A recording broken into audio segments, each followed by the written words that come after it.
सवाल नंबर 9 का हल देखेंगे।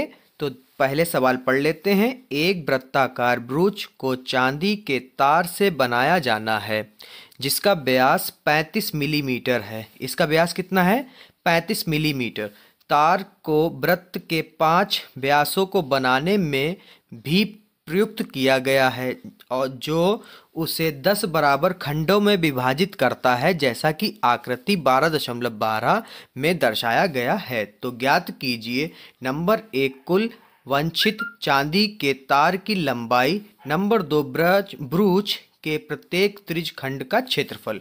तो इसमें सबसे पहले हम निकालेंगे तार की लंबाई। अब तार की लंबाई निकालने के लिए सबसे पहले जो हमें डाटा दे रखा हम उसको लिख लेते हैं। तो सवाल का हल करने से पहले मेरी एक रिक्वेस्ट है, अगर आप लोग इस चैनल पे पहली बार हैं तो चैनल को सब्सक्राइब कर दीजिए और वीडियो पसंद आए तो वीडियो को लाइक कर दीजिए ताकि आप तक सभी वीडियो समय से पहुंच सकें।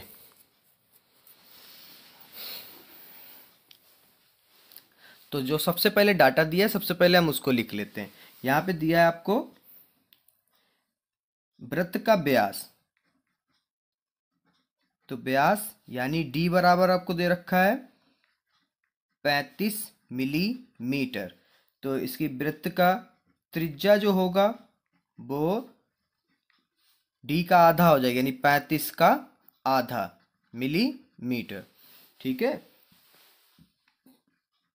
अब हम लोग हल की तरफ चलते हैं। पहला जो है इसका हल वो कैसे होगा, इसमें हमें निकालनी तार की लंबाई। तो तार की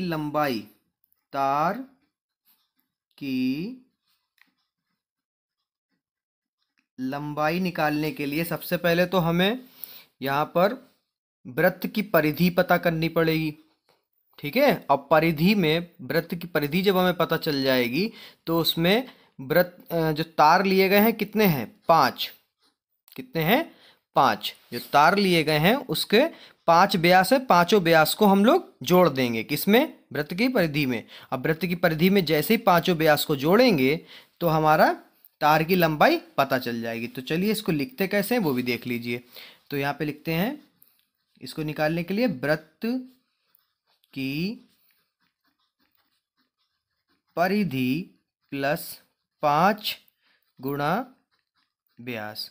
ठीक है, क्योंकि 5 व्यास है तो 5 गुणा व्यास करना पड़ा। ठीक है, तो इसको वृत्त की परिधि का फार्मूला आप लोगों को पता ही होगा, 2 पाई आर प्लस 5 और व्यास कितना है? डी बराबर यानी 35। कितना है? 35। तो मान रख देते हैं 2 गुणे, अब यहाँ पे पाई का मान तो हमें 22/7 ही रखना पड़े क्योंकि पाई का दूसरा मान कोई दे नहीं रखा। और आर हमारा पता है 35/2 प्लस, अब 35 पंजे यानी 5 पचम 25, हासिल लगे 2, 5 तियां 15 और 2 17। ठीक है, आगे देखते हैं, इसको काट लेते हैं। 7 एकम 7, 7 पंजे 35, 2 एकम 2, 2 एकम 2, 2 एकम 2, तो 11 दूनी 22। अब 22 पंजे 110 प्लस 175, तो हमारी तार की लंबाई आ जाएगी 5, 7 और 1 8, 1 और 1 2, 285 मिलीमीटर। तो तार की लंबाई तो हमें पता चल गई। ठीक है, अब दूसरा क्या है? ब्रूच के प्रत्येक त्रिज्य खंड का क्षेत्रफल। प्रत्येक मतलब हमें ये चीज निकालनी है और ये चीज निकालने के लिए फार्मूला होता है थीटा बटे 360 पाई आर स्क्वायर। अब यहाँ पे थीटा तो हमें पता नहीं है तो सबसे पहले हम लोग थीटा निकालते हैं। अब थीटा कैसे निकलता है देखिए जरा। तो सबसे पहले हम इसमें थीटा निकालेंगे। और थीटा कैसे निकालेंगे जरा देखिए। थीटा यानी कोण। कोण निकालने के लिए आपको करना क्या होगा बच्चों, यहाँ पर पूरे वृत्त का जो अंश होता है वो कितने अंश तक जाता है? पूरा वृत्त जब बन जाता है 360। कितना आ जाता है? 360। ठीक है, अब इस पे कितने तार पड़े हैं, कितने खंड हो रहे हैं इसके? 10। कितने? 10 बराबर बराबर, तो कितने हो रहे हैं? 10। अब 10 से जब भाग कर देंगे तो एक त्रिज्यखंड हमें पता चल जाए कितना अंश बना रहा है, मतलब थीटा कितना होगा। तो 0 से 0 कट गया तो क्या आया? 36 अंश। ठीक है, तो थीटा बराबर क्या है? 36। अब यहाँ पे हम लोग ब्रूच के प्रत्येक त्रिज्यखंड का क्षेत्रफल निकाल सकते हैं। तो इसमें लिखेंगे नंबर 2 करके यहां से प्रत्येक त्रिज्य खंड का क्षेत्रफल बराबर, फार्मूला तो आपको पता ही है, थीटा बटे 360 गुणे पाई आर स्क्वायर।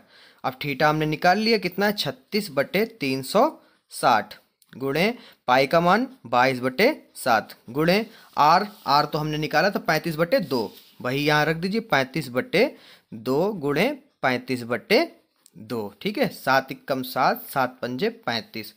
अब 36 एकम 36, 36 दशामन 360। अब 5 एकम 5, 5 दूना 10। ठीक है, आगे 2 एकम 2, 2 एकम 2। ठीक है, अब कुछ नहीं कट रहा, ऊपर क्या बचा बच्चों, 11 बचा और 35 बचा, और 2 दूना 4। ठीक है, अब 11 और 35 की गुणा करा लीजिए, देखते हैं कितना आ रहा है। 11 पंजे 55, हासिल लगे 5, 11 तिया 33 और 5, 33 और 5 हो गए 38, तो बटे 4। और क्षेत्रफल निकाले तो मिलीमीटर स्क्वायर। एनसीईआरटी में यहीं पे छोड़ा है उत्तर को, तो यहीं पे छोड़ देते हैं। अगर वीडियो पसंद आई तो वीडियो को लाइक करिए, मेरे चैनल को सब्सक्राइब नहीं किया अभी तक तो सब्सक्राइब कर दीजिए, ताकि इसी तरीके से आपको सरलतम सवालों को समझने में सहायता मिल सके। धन्यवाद।